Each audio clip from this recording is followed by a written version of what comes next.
y el doctor Gabriel Ballí, regiomontano, acusado de un crimen en primer grado, un crimen pasional, o va a ser la figura para representar a aquel médico asesino en serie, el doctor Aníbal Lecter. Oye, los escupieron, orinaron. Tenemos noticias de que una señora se acerca, los orinó y va a encontrar el cuerpo de una jovencita de 17 años con 60 puñaladas. Son 2 niñas que perdieron la vida. ¿Qué ha habido, raza? ¿Dónde andamos, primita? Chingada madre, que andamos una vez más de noche. ¿Dónde andamos, Huicho? De noche estamos aquí en el Panteón del Carmen, que dicen, y ahorita nos van a decir quién, que desde 1901 está este panteón fuera de la ciudad en aquellos años. Dicen que desde abril, ¿no, Huicho? Desde abril. Aproximadamente. Así es, primo. Y vamos a platicar, porque bien tú lo has dicho, ¿va? Que en Monterrey hay historias viejas. Y no siempre la ciudad fuerte industrial que nos platica también Monterrey, porque también hubo crímenes y muchas cosas más, ¿o no? Y para que nos platiquen esa vida de antes y esas cosas que no se cuentan, qué mejor que de la mano que de nuestro amigo, nuestro compadre, Juan José Sila. ¿Cómo andamos? Nuevamente, aquí andamos. Comparito, muchísimas gracias por volverte a ver nuevamente. Gracias por citarme en este lugar tan sombrío y espectral, el cementerio del Carmen. ¿De qué vamos a hablar ahorita y para que la gente vaya entendiendo un poquito el contexto? Vamos a hablar sobre 4 espantosos crímenes que han acaecido en el Monterrey del siglo XX. 4 momentos terribles en la historia negra de ese Monterrey, que no todos son laureles, no todo es cerveza, no todo es trabajo y ahorro, sino que también hay una historia negra que es digna de contarse. No tanto para que no se repita, porque es parte de la condición humana, la parte oscura, pero sí para tener una conciencia de lo que aconteció. Es bien importante lo que comentas, no es que no se repita y saber lo que pasó antes. Claro. Y vamos a partir ahorita donde estamos del primero. Platícanos, Juan José, el primero. ¿Cuál de los 4, cuál va a ser el primero que vamos a platicar? En agosto de 1969, una cálida tarde, en los condominios Constitución, que fueron recién inaugurados. No olvidemos, los condominios Constitución están en el extremo oriente del centro de Monterrey, lo que viene siendo Florencio Antillón, Padre Mier y Constitución y Félix Gómez. Pues bien, una tarde muy cálida del verano del 69, va a ocurrir un secuestro que va a conmover a esa ciudad trabajadora, que a pesar de que era verano, las fábricas echaban humo, se producía, pero al mediodía era alrededor del 4 de agosto de 1969, hay 2 niñas jugando cerca del edificio 40, las van a secuestrar. 2 jóvenes niñas de 6 y de 8 años las van a secuestrar y durante una semana no se va a saber nada de ellas. En esos días, ese verano, aquí en la ciudad y en muchas partes del mundo está ocasionando furor una película que va a ser el preámbulo de todas las películas que van a hacer alusión al terror, a la demonología en los años 70. Y a la película que me refiero es El bebé de Rosemary o The Rosemary Baby. En esta película, que es interpretada por Mia Farrow, muy famosa, una joven actriz que provenía del Teatro Nueva York. Ella era famosa porque se había casado con un gran cantante, Frank Sinatra. Pues bien, a Mia Farrow le ofrecen este papel protagonista, pero la historia de por sí es truculenta. ¿Qué se habla en el bebé de Rosemary? Se habla sobre el satanismo en las altas esferas del Nueva York de los años 60. Entonces Mia Farrow va a ser la protagonista y allí en una de esas noches va a tener relación con el mismísimo Satanás. Entonces ella va a engendrar al anticristo. ¿Pero qué tiene que ver con nuestro caso? Pues bien, durante una semana estas 2 niñas, que vamos a omitir su nombre por razones obvias, y durante una semana están perdidas. Las autoridades, las familias, la sociedad esperaban que hubieran una nota del secuestrador pidiendo tal o cual cantidad. Pues bien, una semana después, en el callejón que está a nuestra izquierda, lo que viene siendo la calle de Bravo y prolongación a Ramberry. Ahí van a amanecer estas niñas, van a amanecer y ellas van a estar, obviamente, sus restos mortales van a estar degolladas, y se habló durante muchos meses, durante muchos años, de que esas niñas habían sido parte de un ritual, tal vez de una misa negra. Juan José, pero ¿tú crees realmente que haya sido por esa película o...? No necesariamente, pero desde 1965 alrededor del mundo, no olvidemos, en la década de los 60, la Guerra Fría, en Monterrey, en México, está lo que le llaman el milagro mexicano. La sociedad mexicana ha adquirido una estabilidad política, económica, pero sobre todo en Monterrey hay mucha bonanza, hay mucho trabajo, llega mucha migración, y tal parecía que la República se encaminaba hacia una época de paz después de la Revolución, después de guerras, de devaluaciones, y era el famoso milagro mexicano, siendo presidente don Gustavo Díaz Ordaz. No olvidemos que en octubre de ese año se van a realizar las Olimpiadas. México va a ser el anfitrión, así como próximamente vamos a ser el anfitrión del Mundial de Fútbol. Entonces es una época de paz, pero fuera de las fronteras está la guerra de Vietnam, en Francia está el movimiento estudiantil, en la República Checa hay una revolución contra la imposición comunista. Entonces todo el mundo hay una efervescencia, pero la película que mencioné hace rato es lo que tal vez va a detonar. Desde 1965, allá en San Francisco, hay un tipo de nombre Anton LaVey. Él va a fundar la iglesia de Lucifer o la iglesia satanista. Entonces, a lo largo de los 60, el movimiento hippie, el flower power, toda esa búsqueda de un sentir de tu existencia va a tener mucho que ver con las artes de la oscuridad. Entonces, en esos días se habló de que tal vez estas niñas fueron parte de de esa época oscura. Ahorita me llama a mí la atención ese tema de la magia negra y todo eso. ¿En aquellos años ya se practicaba? Por supuesto, la magia negra se practica desde la antigua Babilonia, pero en la antigua Babilonia eran deidades, eran los dioses. Entre ellos hay por cierto, arriba de nosotros está Lilith o Astarte o Selene. Hace rato allá se ve, mira, allá se ve hay un cuarto creciente. Entonces, desde la antigua Mesopotamia, la antigua Babilonia, se adoraba la oscuridad.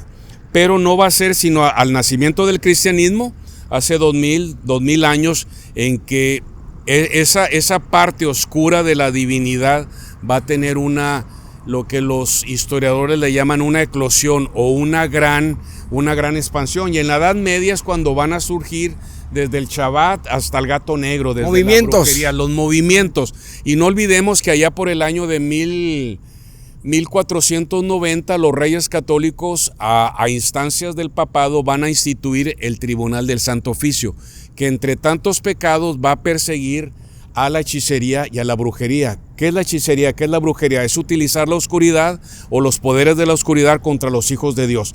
Entonces estás hablando que la brujería se practica desde hace cientos o miles de años. Juan José, pero hablando del crimen, ¿por qué esas niñas? ¿Porque había alguien que vivía ahí? ¿O por qué dos niñas tan chicas de un condominio de Monterrey que se hizo tan viral? ¿Por qué ellas? ¿O hay alguna justificación?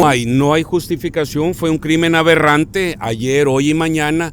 Pero te digo, el contexto era que había un resurgimiento de la oscuridad en esos momentos. La guerra de Vietnam, el movimiento hippie, y Monterrey, cerca de la frontera, una ciudad cosmopolita con 2 aeropuertos, no éramos la excepción. No estábamos exentos. No estábamos exentos, estábamos dentro del radar de todos esos movimientos, y desgraciadamente el destino o el azar se cebaron en esas niñas. ¿Cuál fue el pecado de esas niñas?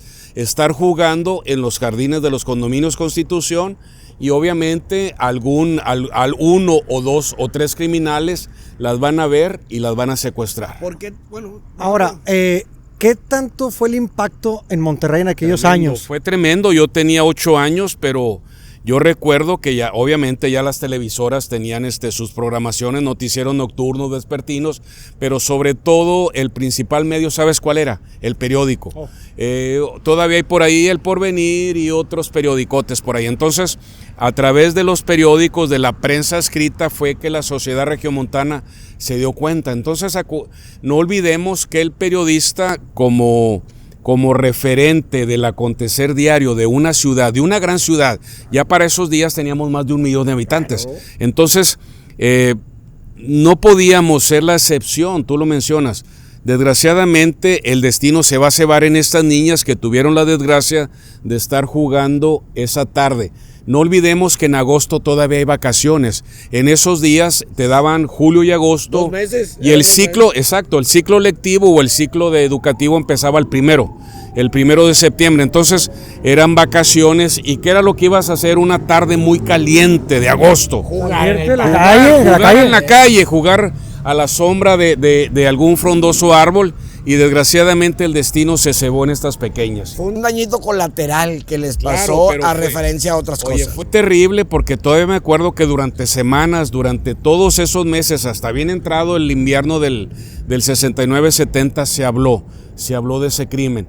Nunca se supo. La policía judicial, que era la policía de investigación en ese entonces, se hace unas batidas, pero nunca se dio con él o los Porque culpables. nunca había pasado, me imagino, que nunca había pasado, no sabían cómo responder, no sabían qué hacer y cómo contestar. Ya había pasado, y a lo largo de nuestro programa o de nuestra emisión vamos a hablar de esos crímenes, de esos crímenes, de esa historia negra en la metropolitana ciudad de Monterrey. Y para que la gente sepa, estamos en el Panteón del Carmen. Así es. Atrás de nosotros tenemos el hermoso pórtico estilo neoclásico inglés, que fue inaugurado con gran pompa el 1 de abril de 1901. ¿Y por qué se inaugura aquí el cementerio del Carmen? Porque había la necesidad de sacar los camposantos o panteones por razones higiénicas fuera de la ciudad. 1 de abril 1901, la ciudad de Monterrey tiene 78,000 habitantes, pero ya la ciudad se estaba desbordando, estaba saliendo del centro histórico, que ahorita lo conocemos como el barrio antiguo o el barrio de Catedral, y un doctor, el doctor ahorita te digo el nombre, se me va porque no he cenado. El doctor, bueno, hay un médico muy famoso que en esos días hace un viaje por Europa, y entre tantos lugares que visita, va a visitar el cementerio de Montparnasse en París y Père Lachaise, va a Milán, va a visitar el cementerio municipal, va a ir a Londres, ahí va a visitar el cementerio de Hyde Park, y en Viena visita el Central Hof, que es el cementerio municipal.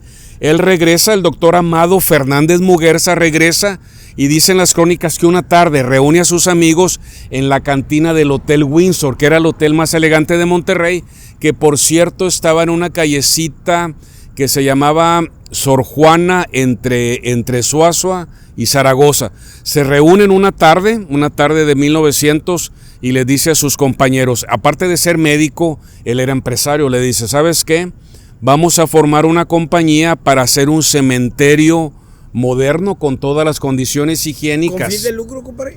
Por supuesto, por supuesto. Okay. Oye, le mandan una carta al gobernador don Bernardo Reyes, donde palabras más, palabras menos, le dicen, señor gobernador, la ciudad de Monterrey es una ciudad cosmopolita y que ya merece un cementerio moderno con todas las condiciones higiénicas.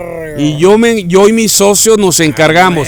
¿Y dónde va a estar? Va a estar extramuros, fuera de la ciudad, en medio de una huerta de nogales y de aguacatales. Por cierto, en esos días este barrio había muchas huertas de nogales y de aguacate. ¿Y sabes quién vivía aquí en este terreno? Vivía un tipo estrafalario que dormía entre las ramas de un aguacate. Si quieres, en otra ocasión platicamos, claro, porque era muy interesante. Pero danos el nombre de perdido, hombre. No, porque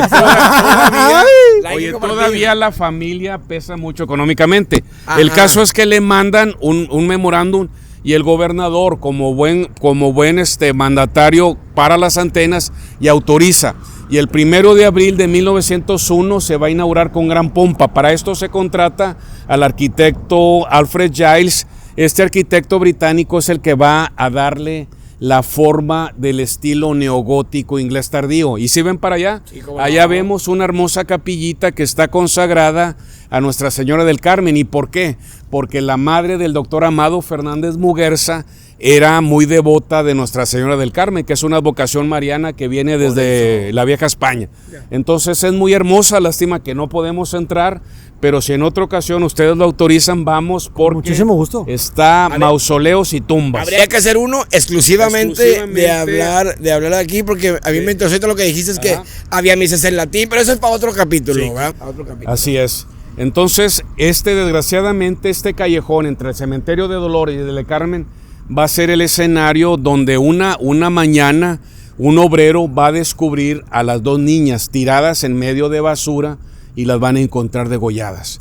Entonces es un crimen que conmueve a la ciudad de Monterrey a fines de los 60 y nunca, al menos no tengo noticia, y el expediente está perdido. El expediente de la causa criminal está perdido y nunca se dio con él o los culpables de tan aberrante crimen. Pues fue algo muy sonado entonces en Monterrey, ¿no? Y no se sabe realmente. Yo pensé que al menos algún sospechosito o algo. Que cuando ocurren crímenes de esa magnitud o de esa índole, hay la mente humana tiene una especie de seguro donde se cierra. Las cosas más terribles que ocurren en tu vida, el dolor, la enfermedad, la muerte, se cierra la mente, se bloquea. Entonces también se habla de que el inconsciente colectivo de la sociedad regiomontana se cerró. Se olvidó, inclusive he platicado con periodistas de la vieja guardia y dicen, sí me acuerdo, pero no nos dejaron cubrir el evento. Eso es bien importante lo que acabas de decir, porque y más en esa época donde no existía, hablábamos que te dormías con la puerta del mosquitero abierta. Entonces pasa algo, en esa época lo que menos quieres es olvidar. Ahorita a lo mejor lo puedes ver común, pero en aquel tiempo pues no. Y en esa época, bien dices tú, era otro Monterrey, era un Monterrey más provinciano. En verano no todos teníamos climas, áreas lavados y dormías con la puerta abierta. Inclusive te dormías en el jardín o en el patio, pero ese crimen cerró Monterrey, y en esos días Monterrey estaba recibiendo mucha migración. ¿Y sabes a quién van a culpar? ¿A los migrantes? No, pero se habló, se decía, los que él o los criminales deben de ser migrantes. Y esos migrantes, ¿a qué venían a Monterrey? Como vinieron nuestros antepasados, a buscar el progreso, a buscar el empleo, a buscar un bienestar. Pero como no son de aquí, ellos meros. Sí, y me curo en salud. Y si tú ves los libros de historia, siempre van a culpar al que viene de fuera, no al local. Y muchas veces tal vez el demonio ya lo tenías adentro. Entonces sí o sí tenían que buscar un culpable. Claro. Uno o los culpables. Desgraciadamente, las pesquisas policiales nunca dieron, o al menos no se dio a conocer. Yo he buscado en archivos, he buscado en recortes de periódico y no lo hay. Es lo que te iba a decir, si en el archivo no había nada. Se olvidó, está la noticia, pero entre tantas que ocurrían, guerra de Vietnam, el movimiento estudiantil, los hippies, las olimpiadas, se olvidó. Le daban vuelta al cuadro para no. Pero habrá gente que esté viendo aquí este capítulo que se pueda identificar. Viejones de mi edad. Y pueda comentar ahí en el capítulo que decís, yo sí me acuerdo, ¿no? Pero esperemos que alguien de nuestros televidentes... Y olvídate de que si me acuerdo o no, de perdido, yo me acuerdo que eso no, y yo pienso ¿qué es esto? Que, pues, o sea, porque como dices tú, realmente no hay una teoría o no hay un archivo como tal. Lo que sí tenemos son dos niñas que perdieron la vida. Esa sí es una realidad. Esa es una realidad. Niñas que pudieron haber hecho algo por la sociedad, desgraciadamente el destino se cebó y ya no están con nosotros. Desafortunadamente, la verdad es que anonadados de todo lo que nos ha contado, porque probablemente nos podemos quedar aquí horas, pero tenemos que recorrer parte de Monterrey para que la gente se quede, ¿no? Increíble, porque son historias que realmente como regios no sabemos. No sabemos muchos. No, porque es lo que mencionamos, están ocultas. Están ocultas porque tal vez alguien en las altas esferas dijo, este crimen es tan truculento que hay que olvidarlo, hay que meterlo abajo de la alfombra y la vida sigue. ¿Qué te parece, Rolando, si invitamos a mi compadre a platicar de las otras historias? Porque yo ya me quedé picado. Ahora, vámonos. Que la gente se quede, porque el señor Juan José Silva tiene mucha historia detrás de ahí. Vamos a otra historia, que si yo la había leído tantito, me quedé Estupefacto, fíjate las palabras. Vamos a la otra historia, Redo. Vámonos, señores. Vámonos. Vámonos. Oye, mi Huicho, pues seguimos desafortunadamente hablando de los crímenes. De los crímenes que han pasado aquí en esta hermosa ciudad. Y ahora vamos a dar un salto como las ranitas. Para atrás.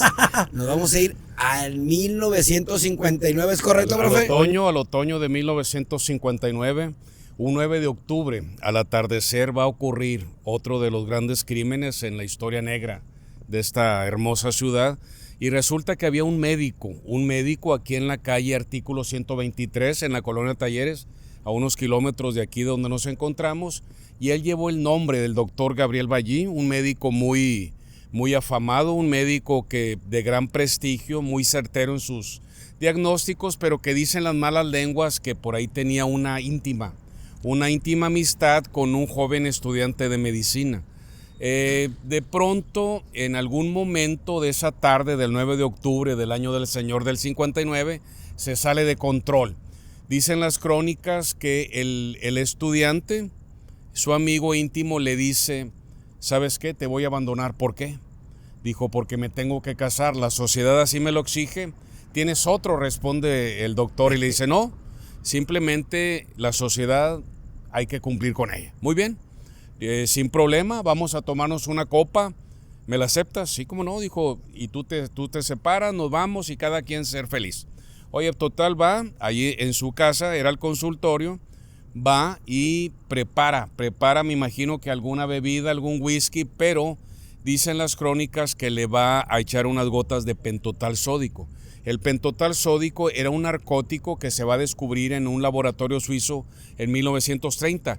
Y a veces en las películas de acción de espías le llamaban el suero de la verdad. En realidad el pentotal sódico es un narcótico muy potente que te paraliza el sistema motor, pero que te deja consciente. Escuchas y ves. Entonces se lo toma, están brindando por la amistad, se lo toma, queda paralizado y dicen palabras más, palabras menos: no vas a ser mío, no vas a ser de nadie. Qué traumático, ¿no? Oye, sí, y con un bisturí procede a degollarlo de oreja a oreja.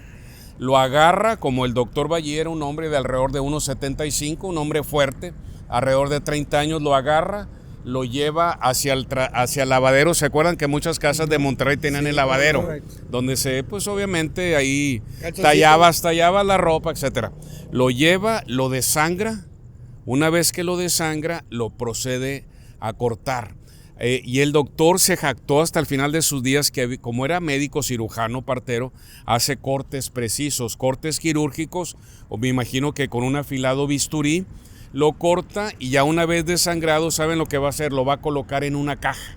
Este doctor tenía un mozo, y el mozo a su vez tenía un tío que tenía un rancho en ese Monterrey de 1959. Sí. ¿Sabes dónde estaba el rancho? En la esquina de la calle de Revolución y Chapultepec, donde ahorita hay por ahí un centro comercial muy moderno. Rancho en aquel tiempo. Rancho en aquello. Entonces le dice al mozo: dile a tu tío que entierre esta caja, tiene vendas ensangrentadas, tiene torundas y tiene cosas que no son contaminantes. Y ahí te va. Dicen las crónicas que le da 50 pesos, se lleva la caja y la entierra el tío. Pero ¿qué va a pasar?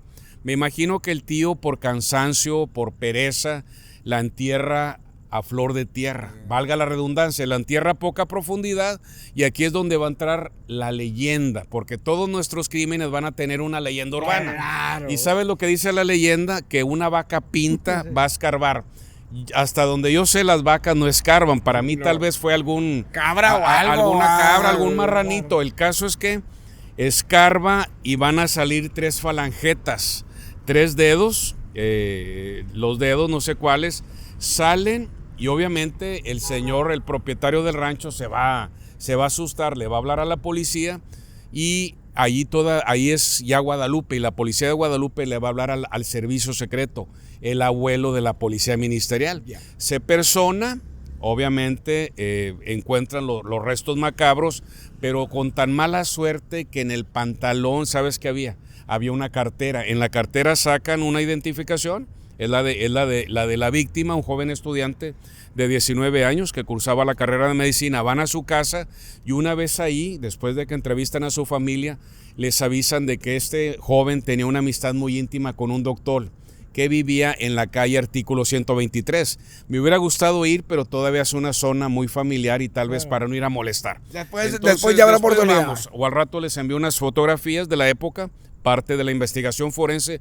Llegan, tocan la puerta y les abre el doctor. Y el doctor les dice, se identifican los detectives y les dice el doctor, no me haga nada, yo soy a quien buscan. Y se entregó.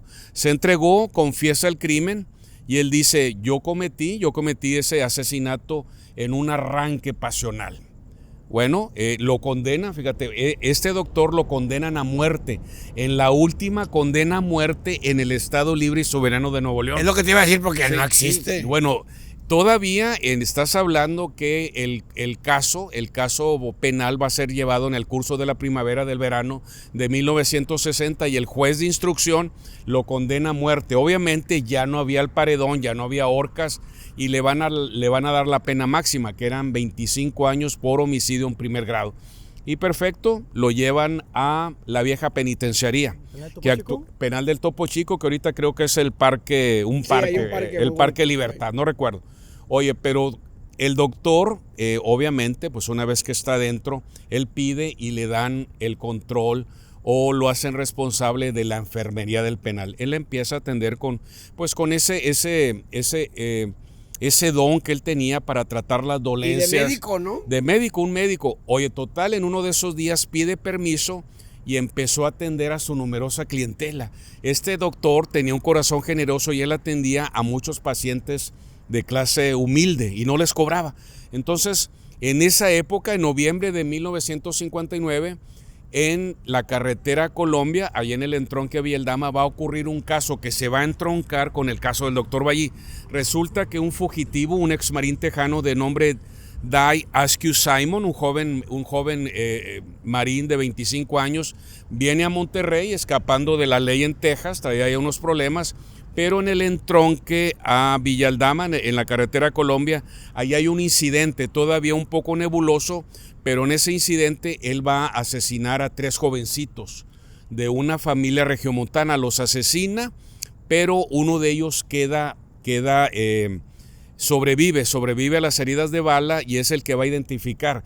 Y este caballero o este joven tenía el labio hendido, el labio leporino.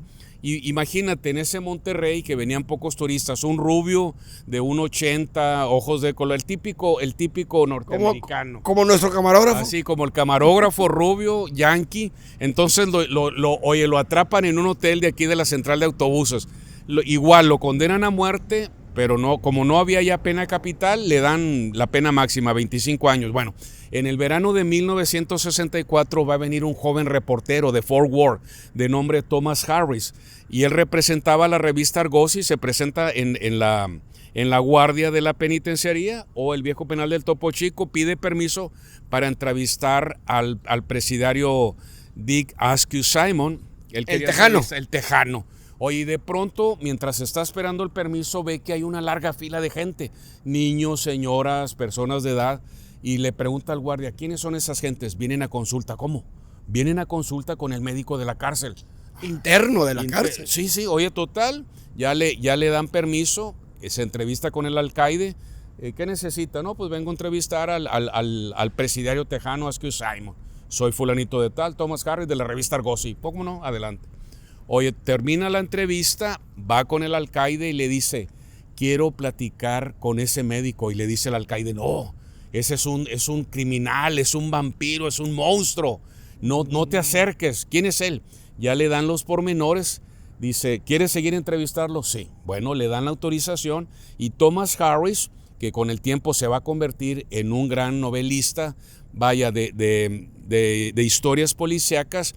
Él dice en sus memorias, esas memorias las va a publicar en 1993, dice, cuando llego a la enfermería encontré un hombre joven, pulcramente vestido, educadamente, que se presentó como el doctor Gabriel Ballí, médico cirujano partero, y me platicó lo que él había hecho y yo quedé asombrado. Bueno, este doctor está 2-3 horas con él y se retira, hace su reportaje en la revista Argosy y cae en el olvido, pero para 1979 recordó en sus memorias Él dice que volvió a sus cuadernos de 1964 y el doctor Gabriel Ballí, regiomontano, acusado de un crimen en primer grado, un crimen pasional, va a ser el modelo o va a ser la figura para representar a aquel médico asesino en serie, el doctor Aníbal Lecter. Icónico. ¿Te acuerdas de Silence of the Lambs, del Silencio de los Inocentes y de la continuación que es el Dragón Rojo? Y hay una más. Son tres. Son tres. ¿Cuál es la tercera? Ya se me olvidó. Es el Silencio de los Inocentes, el Dragón Rojo y no me acuerdo cuál otra. Pero son tres. Bueno, entonces el doctor Aníbal Lecter, que en la película es un psiquiatra que le gusta la carne humana, un asesino serial, está inspirado en el doctor Aníbal Lecter. Pasan los años y cuando cumple 20 años, los gobernadores de Nuevo León, todos los 24 de diciembre, las Nochebuenas, dan un indulto. Bueno, en una de esas Nochebuenas, el doctor, después de haber cumplido 20 años de prisión por su condena, le van a dar el indulto. Él se retira y fue a su consultorio en su casa de la calle Artículo 123 en la colonia Talleres. Oye, muchos años después, alrededor del 2000-2005, va un periodista y lo entrevista y le dice, ¿usted está tranquilo? Dijo, sí, yo ya cumplí mi deuda con la sociedad, yo ya cumplí y eso fue un arrebato pasional. Y el doctor, hasta alrededor del 2012, cuando fallece, él va a llevar una vida tranquila, una vida de bajo perfil. Y ese es el segundo caso que conmocionó. La historia lo va a recordar como el vampiro de la Talleres o el monstruo que devoraba. Digo, le quisieron achacar porque quiero hacer aquí un pequeño paréntesis. En el verano de 1959 hubo 4 asesinatos de hombres jóvenes. Tal vez fue el primer asesino serial. No se los pudieron achacar a él porque no hubo pruebas, no. Y no confesó tampoco. Tampoco, obviamente. Lo que sí se le comprobó, porque él confiesa y porque la evidencia estaba en su contra, fue el asesino de su joven amigo. Así vamos a dar un salto cuantitativo y nos vamos a ir a una tarde del 5 de abril de 1933. Más para atrás. Más para atrás. ¿Por qué? Porque los historiadores y los cronistas pensamos que ese crimen que va a ocurrir la madrugada del 4 al 5 de abril de 1933 va a ser el detonante. ¿Qué ocurría en 1933? Es el 4º año de la Gran Depresión Económica, del gran crack de la Bolsa de Nueva York. Todo el mundo se sumerge en una crisis económica. ¿Y qué va a pasar? En Estados Unidos no hay trabajo. Van a deportar a muchos connacionales que estaban allá trabajando, viviendo, produciendo, y a Monterrey va a llegar mucha migración. Pues bien, en Monterrey tampoco había trabajo, las fábricas estaban paradas, había poca producción, y a todos esos migrantes, como comentábamos hace rato, se les va a achacar. En ese verano de 1933, primavera-verano, hubo un incremento de robos a casas habitación. ¿Necesidad? Asaltos a transeúntes. Pero en la tarde del 4 de abril de 1933 hay una cantina, que a ver cuándo la visitamos. Cuando quieras, compadre. Ya estamos puesta. La cantina Lontananza. ¿Puedo decir la dirección? Claro. Bueno, es la acera sur de Arramberri entre Juárez y Guerrero. Pues bien, a partir de las 2 de la tarde dicen las crónicas que ahí se va a reunir los antihéroes. Uno de ellos va a ser Gabriel Montemayor y va a haber dos carniceros que son los que van a ser también parte de este truculento crimen. Empiezan a tomar desde las 2 de la tarde, alrededor de las 8 se les acaba el numerario, el dinero, y uno de ellos le dice, oye, vamos a seguir el cohete. No, ya no traigo dinero, tú tampoco. Como haz de cuenta. Ya no traían con qué, y uno de ellos de pronto dice, oye, pero tu tío, don Delfino Montemayor, obrero de la gran fundidora y prestamista, conocido de todo mundo, vamos a darle un coscorrón. Un coscorrón, en el argot criminales, vamos a darle un pellizco, un pellizquito. No le va a doler. Y él dice, no, son las 8:30, mi tío trae el turno de las 11, vamos a esperarnos. ¿Y sabes qué pasó esa noche? Es abril todavía, en esas fechas bajan frentes fríos, entra una turbonada, baja la temperatura, comienza a chispear y dicen las crónicas que las calles se vaciaron. Alrededor de las 10 le dice, ahora sí, vamos. Y resulta que de la cantina Lontananza al domicilio que con el tiempo va a ser conocido como el crimen de la calle de Arramberri son 7 cuadras. Bueno, Pero aún así abordaron una Fortinga, contratan a un parroquiano que tenía ahí un Forcito, una camionetita, y a cambio de ese servicio él va a ganar 50 pesos y va a perder la vida. Pero más adelante. Pero que era una millonada. Una millonada. En aquel entonces. Aquí hay que hacer un pequeño comentario. Los billetes que traemos en la cartera no se usaban en esos años, porque hasta 1940, cuando se decreta que todo mundo utilice el billete, estamos hablando que en el 33 se movían 3 tipos de moneda: oro, plata y cobre. Obviamente en este caso, don Delfino Montemayor, obrero y prestamista, manejaba oro. Oro, moneda. El más caro, el más. Claro, sí. El que más valía. Tú traías un morralito o un talego. Traías un taleguito y te lo ponías aquí en la cintura. O había cintos piteados. El clavo, ahí era el clavo. Ahí metías. El famoso clavo, güey. El clavito. Oye, entonces llegan y en esa época, ¿quién vivía en esa casa? Vivían su tía y su sobrina.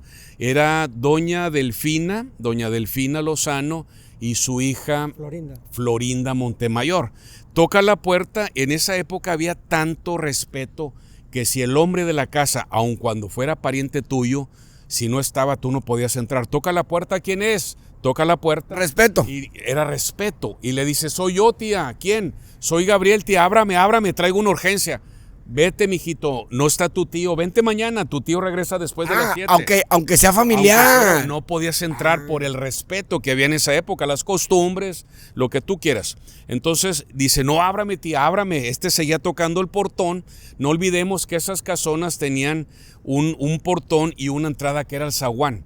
Y a partir del zaguán seguía a la derecha la primera habitación o la sala y luego la cocina, y las habitaciones estaban hacia adentro, lo que llamaban la casa de chorizo, cuarto tras cuarto. Entonces me imagino que sale, era una noche tormentosa, alrededor de las 11 de la noche, y abre, se asoma, pero en eso aprovechan los carniceros y empujan. Y ahí es donde va a entrar otra vez una leyenda. Ella dice asustada, ¿quiénes son ellos, Gabriel? ¿Quiénes son?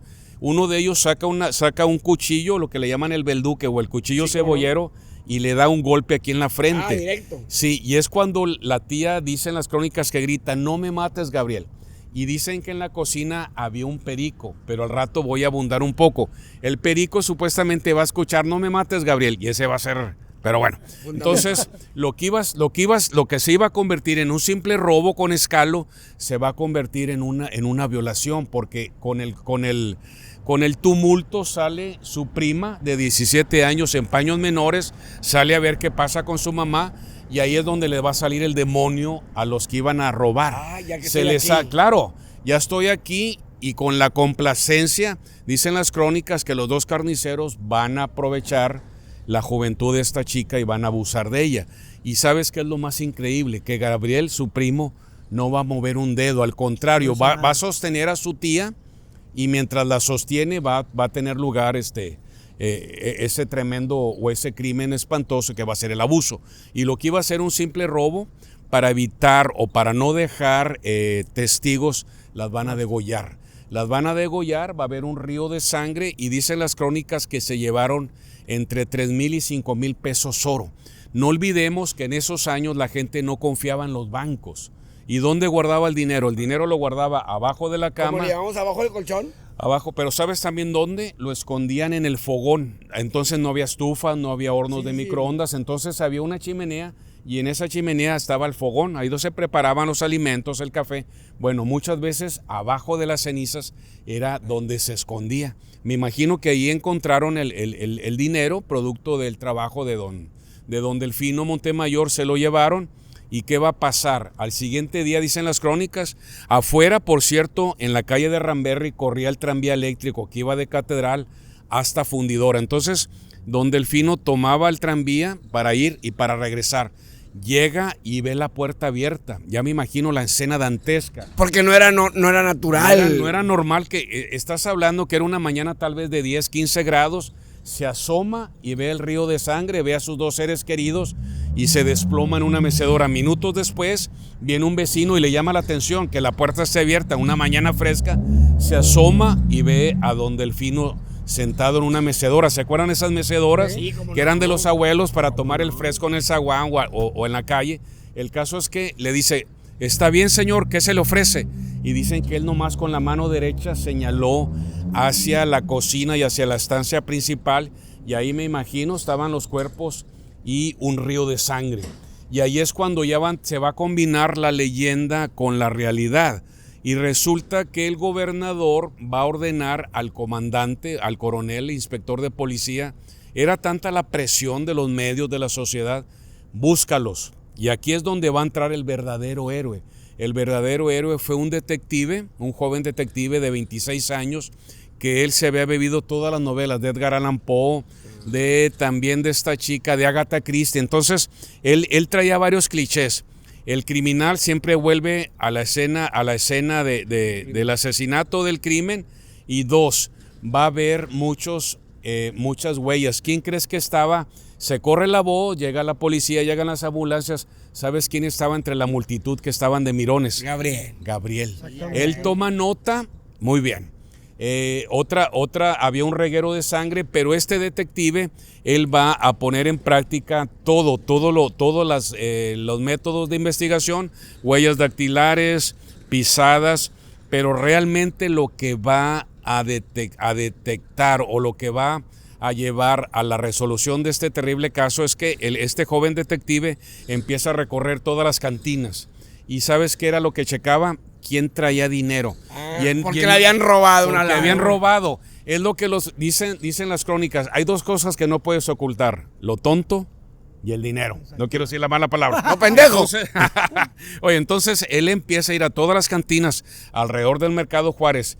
Todas esas cantinas tienen más de 100 años. Entonces empieza a tomar nota. Una de esas tardes llega allí al bar en Lontananza, llega Gabriel y dice: copas para todos, cervezas, yo pago. Oye, traía unos botines nuevos, traía un traje. ¿Y sabes qué traía aquí en el chaleco? Las monedas de oro. No, traía una leontina, un reloj de oro con una cadena. Entonces, los signos exteriores de la riqueza. Oye, toma nota, lo sigue a 2, 3 cantinitas más. Y una de esas tardes, estamos hablando que el crimen fue el 5 de abril. El 16 de abril lo agarran, le dan un tratamiento. Por cierto, ese tratamiento, ¿sabes qué era? El agua mineral en la nariz. ¿En serio? Y él confiesa, un tehuacanazo. Entonces, él confiesa. Sí. Bueno, aquí el Topo Chico. Sí. Oye, entonces, él confiesa que sus dos cómplices eran los dos carniceros. Van. Por cierto, todavía existe el edificio donde estaba la carnicería, en la calle de Diego y Guillermo Prieto. Es un lote de la vuelta, ¿no? Sí, no, está hacia arriba. ¿2 cuadras? No, son alrededor de 8 cuadras. ¿Se acuerdan? Está lejos. Yo tenía entendido que 2 también. Yo tenía entendido que eran está 2. hacia arriba. Okay. La carnicería está por Diego y Guillermo Prieto. Entonces, los arrestan al chofer, arrestan a los dos carniceros y arrestan a Gabriel. Obviamente, el alma o el autor intelectual es Gabriel. En esos días la penitenciaría estaba en la esquina de Arramberri y Pino Suárez. Ahí los arrestan la tarde-noche del 16. Y el 5 de mayo del 33 los despiertan en la madrugada y les dicen: vístanse porque el juez de lo penal quiere hablar con ustedes a primera hora. Y a primera hora eran las 7 de la mañana. Oye, son horas de la madrugada, los sacan en una fortinga, un camioncito, y el camioncito, en lugar de agarrar a Arramberri, Pino Suárez, Hidalgo, porque entonces los juzgados estaban en lo que actualmente es el Museo Metropolitano, en Zaragoza, Hidalgo. Okay. Agarró Pino Suárez a Cuauhtémoc, hacia el norte. Si un día de estos ustedes, Nopalitos TV, va con sus cámaras en la entrada del hermoso municipio de Suazo, Nuevo León, hay una loma a la izquierda. A la derecha está el viejo cementerio y en esa loma ahí van a ver 5 cruces. Bueno, ahí los bajaron y les dieron la ley fuga. ¿Cuál era la ley fuga? Te dan un minuto. Si tú en ese minuto te metes a la espesura, si ahorita fuéramos a Suazo, ahorita hay monte, imagínate cómo estaba hace 100 años. O sea, era un bosque tremendo. Obviamente nunca tus piernas le van a ganar a una bala. Bien. Y no, obviamente les dan tiros y les dan el tiro de gracia. Entonces son cuatro cadáveres, los agarran, los echan en la fortinga y obviamente la policía va a decir, o la autoridad, un comando quiso rescatarlos y en el intercambio de tiros ellos murieron. Claro. Pero ¿sabes qué fue lo más interesante o más increíble? que los 4 cuerpos van y los depositan en la esquina de 15 de Mayo y Pino Suárez, donde ahorita está el hospital de zona. En esos días estaba el hospital Gonzalitos, el hospital civil, y entre las 11 de la mañana y las 4 de la tarde, la Sociedad Regiomontana empieza a desfilar y ahí descargó toda su coraje, toda su vindicta.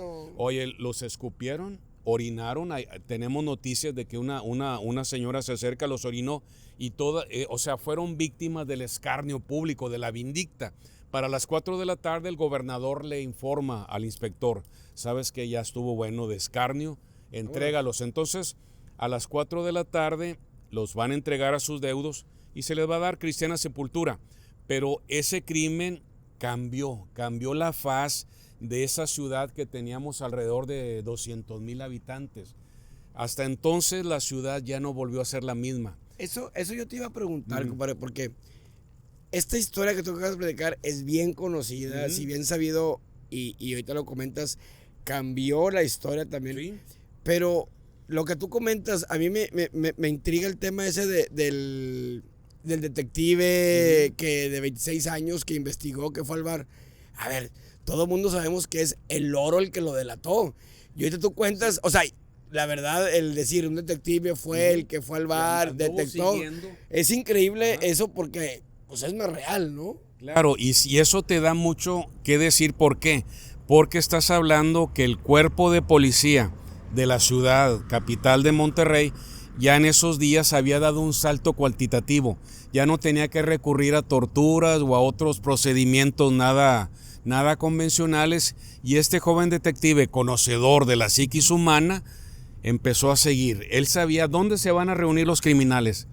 En la cantina, en las casas desafinadas. Entonces, siguiendo ese patrón que él ya había estudiado en base a tantas novelas, dio con él. Y el tema del oro, el tema del oro, ¿crees que consideras que sea algo que pues es bueno para nosotros por el tema de historia, de leyenda? Sabes que de todos de los 3,500 o 5,000 pesos, las crónicas no se ponen de acuerdo, se recuperaron nada más 1,000.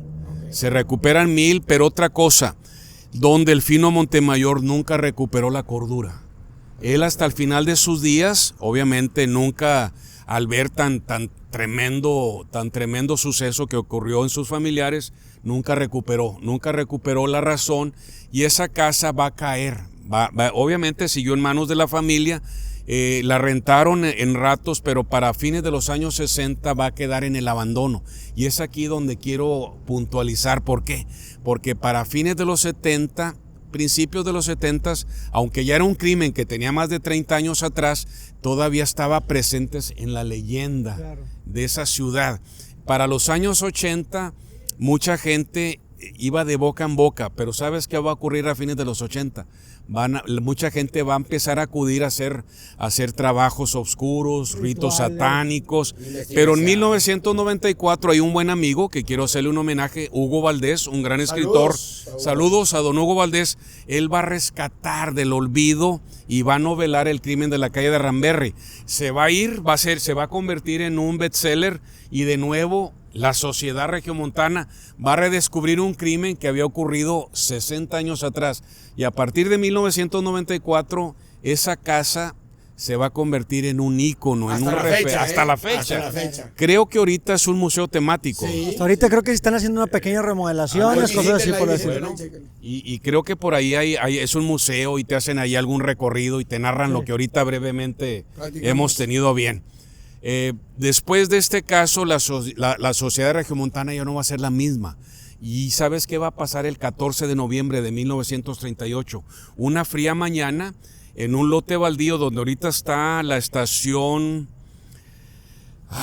es la estación del metro que está en 15 de Mayo y Cuauhtémoc, viene siendo, bueno, ahorita te digo el nombre. ¿Fundadores no es? La estación Fundadores, gracias. Entonces ahí, la fría mañana del 14 de noviembre de 1938, la ciudad apenas se estaba recuperando de los estragos de la crisis económica. Ya en Europa se aproximaba una guerra, y ¿qué va a ocurrir? Un obrero que venía de su trabajo llega a ese lote baldío a hacer alguna pequeña necesidad y va a encontrar el cuerpo de una jovencita de 17 años con 60 puñaladas. Y de nuevo la sociedad se va a enfrentar a otro crimen. A escasos años de la casa de Ramberry, ¿no? Cuando había marcado Monterrey un antes y un después. Que pasaron 5 años y apenas la sociedad se estaba recomponiendo cuando, otra vez. Y esta jovencita llevó el nombre de Paulina Lee, o Lee. Ella era descendiente, era de origen chino de segunda generación. Todavía existen las industrias Lee. Y esta jovencita se sabía que tenía un novio de 20 años. Van sobre él. Una vez que lo ganchan, lo van a torturar. Lo van a torturar. ¿Y qué va a pasar? Va a confesar el crimen. Igual, lo van a internar en la prisión, en la penitenciaría que todavía en esos días seguían en Pino Suárez y a Ramberry. Y una de esas una fría noche de enero del 39, ¿sabes qué va a pasar? Lo mismo. Lo sacan, vístete porque el juez quiere hablar contigo, pero a este le van a dar la ley fuga, ¿dónde crees? En la esquina de Washington y Villagrán. En esos días la Alameda era un bosque espeso, no como ahorita que está muy pelona, muy rala. Bueno, en esos días la Alameda, la evidencia fotográfica nos dice que era un bosque muy tupido, y ahí le van a dar la ley fuga. Bueno, ¿cuál fue el pecado de este jovencito? No haber tenido dinero para pagar un abogado. O sea, ¿no fue él? No, la nueva evidencia dice que el amante de esta jovencita, que era un poderoso empresario, él fue el que la asesinó o el que la mandó a asesinar. O sea, tenía otro. Probablemente, eso es lo que se dice. No tuvo chance él de hablar por defenderse. Sí, el pecado de él fue haber sido... Y en la tortura confesó. Confesó, exacto. Entonces, ¿qué era lo que quería la sociedad? Que era un culpable, ¿no? La opinión pública quería un culpable, quería encontrar al causante de ese espantoso crimen. Y decirle a la gente que ya lo resolvimos. Sí. Ya lo resolvimos, ya pueden estar en paz, ya puedes dormir con tranquilidad. Pero este jovencito pagó ese crimen tan espantoso que todavía en el año del Señor del 2026 todavía sigue sin resolver. Hay muchas versiones. Hasta la fecha. Claro, hay muchas versiones. Digo, una de las más fuertes es que esta niña tenía por ahí algún amante, me imagino que un hombre rico, y se salió de control. Tal vez ella quedó en alguna situación comprometedora para él y desgraciadamente.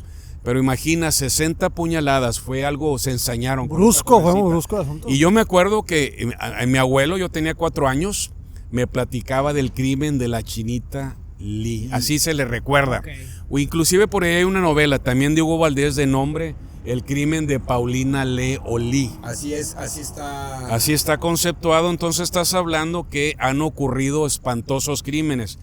¿Y quieres que cerremos ya? No. Yo tengo preguntas, nomás para cerrar. No, adelante. No, te decía que si tú crees que haya sido todos estos crímenes de aquellos años, ahorita con la tecnología y con la investigación y con la lectura, a veces batallan los investigadores en todos los países, no hablamos de México. En aquellos años, ¿crees que haya marcado esos crímenes de aquellos años un parteaguas para la investigación en lo que es actual? Sí, lo marcó. ¿Por qué? Porque a partir del verano, del otoño de 1938, la policía secreta, que era el antecedente de la policía judicial y la ministerial, la parte que se encarga de homicidios, va a dar un salto cuántico. Entonces, el gobernador, por cierto, en esos años el gobernador era un militar. Ahorita te digo el nombre. Este militar va a ser el último gobernador de extracción militar. Este general, él va a revolucionar las técnicas policiales, y este gobernador va a ser el que va a traer todas las técnicas que tienen en Scotland Yard, el FBI, la surete francesa, y aquí en Monterrey para la década de los 40 la parte o bien las técnicas detectivescas van a evolucionar y van a seguir crímenes. Los crímenes siempre van a existir. Claro. Pero esos dos crímenes, lo que viene siendo el crimen de la calle de Ramberry 33 y el crimen de la Chinita Lee, es lo que va a marcar el parteaguas en la investigación criminal de ese Monterrey del siglo XX. Porque imagínate qué fácil, ¿no, primo? Qué fácil decir, fuiste tú, vente. Espérame, pues compruébame. Buscar un culpable está cabrón. Ahora, de los 4 ahorita que hemos platicado de los casos, ¿cuál es el que más lo ha sorprendido o más lo ha impactado de la manera que se haya contado? Yo creo el crimen de la calle de Ramberry. El crimen de la calle de Ramberry, a pesar de que fue un crimen atroz, muy truculento. Ese fue el que marcó las crónicas periodísticas, pero también la crónica policíaca, porque por ahí hay un joven periodista de La Cueva, su apellido de La Cueva. Él al mes va a publicar el primer relato vívido de ese crimen, y todavía para los investigadores, los historiadores, cronistas, ese relato, el crimen de la calle de Ramberry, es el referente. Entonces, ¿por qué? Porque él como periodista lo vivió, lo palpó. Él vivía a 2 cuadras aproximadamente, él vivía en la calle de Ruperto Martínez y Obregón, algunas 4 o 5 cuadras hacia el oriente, y él va a ser testigo, y no nada más va a ser testigo, va a ir a las audiencias, va a ver el expediente y va a ser la crónica más fiel, la crónica más brutal de ese crimen. A empaparse las pestañas. Claro. Y estás hablando que ese crimen, hubo otros crímenes antes, y como tú dijiste, hubo otros crímenes después, pero el 5 de abril de 1933, la Metropolitana Monterrey despertó de un sueño que jamás debió de haber dormido. Ay, cabrón, qué buena frase, porque y es lo que hemos tratado de platicar con todo esto, y nos has acompañado en otros espacios, el tema de la crónica. Qué importante es difundir, porque Claro. Pues nosotros como jóvenes, estuvo chido, ¿no? Jóvenes. Más o menos. No lo digo por ti. Que no te das cuenta o lo escuchas y te imaginas otra, pues no, lo que me dijeron, pero la crónica real es la que vive, y qué importante es la crónica, y aparte difundirla, ¿no? Acuérdate que la crónica es lo inmediato. Esa es la diferencia entre el cronista y el historiador. El cronista narra lo que aconteció en lo inmediato, y el historiador te habla en general. Sí ve la crónica, pero realmente el cronista es el que está ahí, es el que vio, el que escuchó, el que tal vez entrevistó y que siguió la tradición oral. ¿Y que vio? Claro, entonces el crimen de la calle de Ramberry por eso marca la historia negra en Monterrey, porque va a simbrar ese. Todavía una vez escuché a un viejo periodista que dice: Monterrey perdió la inocencia la fría noche del 5 de abril de 1933. Qué increíble. Ahora, imagínate, en el 38 dijiste ahorita el de la chinita. Ajá, 14 de noviembre del 38. Encontrar a alguien en un baldío con 60 puñaladas en pleno centro, imagínate, 15 de mayo, Cuauhtémoc. O sea 70,000, 80,000, 100,000. El pasadero de gente, la persona que lo ve por primera vez ha quedado impactada, ¿no? O sea, estás hablando que la calle del hospital, hoy Cuauhtémoc, enfrente está todavía un hospital muy importante desde hace más de 100 años, pero ahí toda la gente, de no haber sido por este obrero que va a ser una necesidad fisiológica, ahí se hubiera quedado. Tal vez lo hubieran encontrado a la semana, pero afortunadamente el cuerpo todavía estaba fresco, por dar algún término. Dijo el otro, sin necesidad de levantarse el cuello, porque no se puede levantar el cuello, pero imagínate que un crimen que pasó en el estado de nosotros haya sido ícono o referente para una de las mayores películas de Hollywood a nivel mundial, cabrón. Y todavía es un referente el doctor Aníbal Lecter. Sí. Entonces, qué cabrón.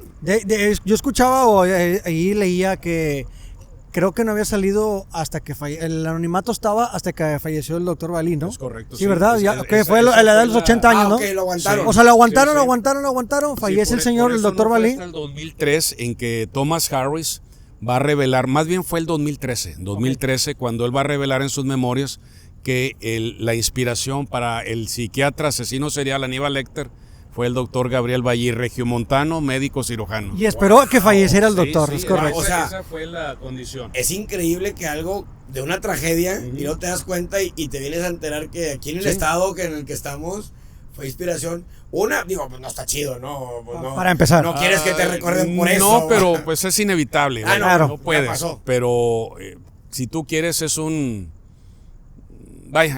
algo que aconteció. Mira, creo que hemos hablado muchas veces de que a veces de la tragedia nacen logros, ¿no? Y yo creo que a partir de eso, como ahorita dijimos de la casa de Ramberry y de la chinita, va a crecer cómo tengo que evaluar el crimen, cómo tengo que pedir pruebas, cómo tengo que ir.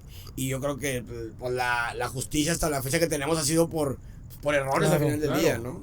Prueba y error, pero en el caso del crimen de la calle de Ramberry llegó a cambiar los modos en que se investigaba los crímenes en esta ciudad.